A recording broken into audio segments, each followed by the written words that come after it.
جو شخص سچے دل سے لا الہ الا اللہ کہے، اس کے ذرہ برابر گناہ بھی باقی نہیں رہیں گے۔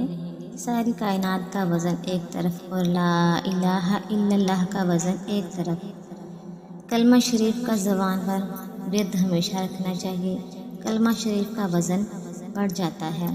حضرت عبداللہ بن عمر رضی اللہ تعالی عنہ سے روایت ہے کہ اگر آسمان اور ساتوں زمین والے ایک پلڑے میں ہوں اور لا الہ الا اللہ دوسرے پلڑے میں ہو تو لا الہ الا اللہ کا پلڑا بھاری ہو جائے گا۔ سبحان اللہ۔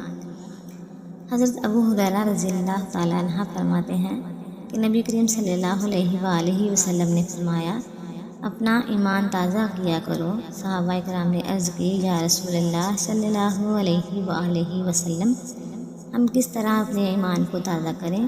تو آپ صلی اللہ علیہ وآلہ وسلم نے ارشاد فرمایا، کہو لا الہ الا اللہ اور اس کی کثرت کیا کرو۔